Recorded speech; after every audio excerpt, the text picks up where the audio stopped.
Hello, welcome back to my channel. तो आज हम मैथ्स का एक क्वेश्चन सॉल्व करने वाले हैं। क्वेश्चन में हमें ए और बी की वैल्यू निकालनी है। हमारे पास दो लीनियर इक्वेशन दी है डिफरेंट वेरिएबल्स की, और उसमें हमें ये मेंशन किया है कि उस जो लीनियर इक्वेशंस हैं उनके बहुत सारे सॉल्यूशन हैं। तो जब हमारे पास किसी लीनियर इक्वेशन के ज़्यादा सॉल्यूशन होते हैं, इट मीन्स जो दो लाइंस होती हैं ग्राफिकल रिप्रेजेंटेशन के अकॉर्डिंग देखिए, तो जो दोनों लाइंस होती हैं वो क्या करती हैं, एक दूसरे के ऊपर कोइंसाइड कर रही होती हैं। दैट्स वाई बहुत सारे सॉल्यूशन हमारे पास आते हैं। तो उस केस पे हम क्या वैल्यू लिखते हैं कि a1 is equals to b1 upon p2 is equals to c1 upon c2। अब ये कहाँ से आया, जब दोनों लाइंस हमारे पास कोइंसाइड करती है। इन दैट केस हमारे पास जो भी वेरिएबल्स, जो भी कोफिशिएंट्स होते हैं वेरिएबल्स के, उनकी वैल्यू क्या आती है, इक्वल आती है। तो हमारे पास फर्स्ट इक्वेशन दी है x plus 2y is equals to 1। इस इक्वेशन को मैं ऐसे भी लिख सकती हूँ x plus 2y is minus 1 is equals to 0। ये इक्वेशन 1। तो अगर मैं इक्वेशन 1 में देखूँ तो मेरे पास a x का कोफिशिएंट क्या है, कुछ नहीं, 1 है। तो a मेरे पास x का कोफिशिएंट आ गया, b मेरे पास y का कोफिशिएंट जो कि 2, और c क्या आ गया मेरे पास, कांस्टेंट टर्म। ठीक है, साइंस का ध्यान रखना है। अब दूसरी वैल्यू है a minus B X plus a plus B Y. अब ये is equals to a plus B minus 2। अब इस टर्म को मैं सेम जैसे हमने ऊपर लिखा, इस टर्म को हम ऐसे लिख सकते हैं a प्लस बी वाई। यहाँ पे प्लस है, यहाँ पे माइनस का हो जाएगी ये वाली वैल्यू। इस तरीके से इसको मैं यहाँ पे लिख सकती हूँ। ठीक है, तो इस केस में x का कोफिशिएंट क्या आ रहा है मेरे पास, a माइनस बी, और v का कोफिशिएंट आ रहा है मेरे पास y का कोफिशिएंट आया a प्लस बी, और c मेरे पास जो कांस्टेंट वैल्यू आ रही है वो आ रही है minus a plus B minus 2।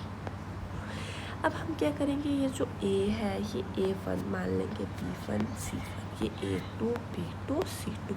इस वैल्यू को हम इस वाली इक्वेशन में इसको क्या करेंगे, पुट करेंगे। अब इस वैल्यू को, तो a1 की वैल्यू है हमारे पास 1, a2 की वैल्यू है a माइनस बी, वैसे b1 की वैल्यू है 2, और b2 की वैल्यू है a plus B. Similarly c की वैल्यू है -1, c2 की है minus a plus B minus 2। I hope इतना आपको समझ आया होगा। अब आगे मूव करते हैं। तो अब मेरे पास ये वैल्यू आ गई। अब हम क्या करेंगे, जो मेरे पास फर्स्ट में टर्म्स थी इन दोनों को कंपेयर करेंगे, फिर आगे दूसरी टर्म्स को कंपेयर करेंगे। तो हम पहले लिखेंगे a1 a minus B is equals to 2a plus B.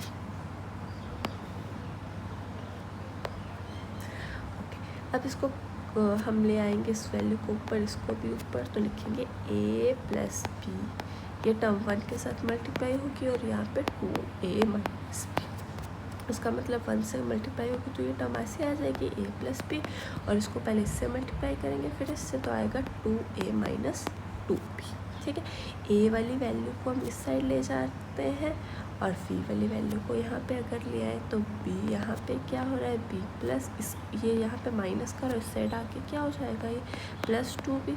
Similarly यहाँ पे 2a, यहाँ पे a प्लस माइनस प्लस का, यहाँ जाके माइनस का, तो मेरे पास जो a की वैल्यू आएगी वो क्या आएगी, 3b। तो a is equals to 3b, हमारे पास a की वैल्यू आई अभी है।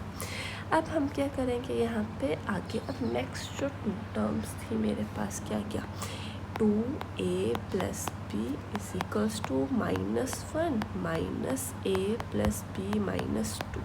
इनको हम सॉल्व करेंगे। ठीक है, माइनस से माइनस कट, ये वाली वैल्यू जब ऊपर जाएगी तो 2a प्लस बी माइनस 2।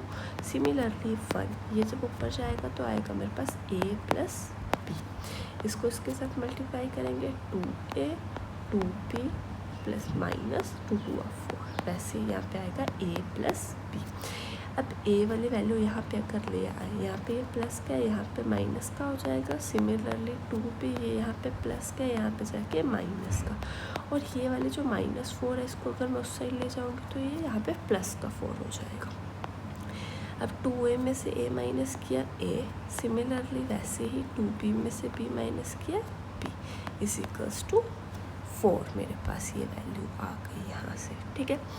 अब क्या करेंगे, a की वैल्यू जो हमने निकाली थी ऊपर, इसको मैं पुट करूँगी, इसको 3 क्वेश्चन, अब इसको क्वेश्चन 4 मान लेते हैं। तो यूजिंग वैल्यू ऑफ a की वैल्यू यूज़ करेंगे इन इक्वेशन 4th इक्वेशन में, ठीक है।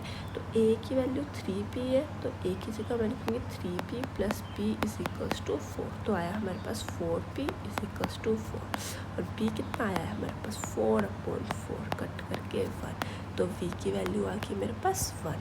अब a हमारे पास कितना दिया था 3b, अब a तो b की वैल्यू कितनी आई है 1, पुट करेंगे तो a की वैल्यू कितनी आ गई हमारे पास 3। तो इस तरीके से हमारे पास जो a है, a की वैल्यू आई मेरे पास 3 और b की वैल्यू आई मेरे पास 1। आई होप आपको ये समझ आया होगा, आप इसको प्रैक्टिस करोगे आप सभी, ठीक है। और कमेंट सेक्शन में बताना कि आपको समझ आया या नहीं। Thank you.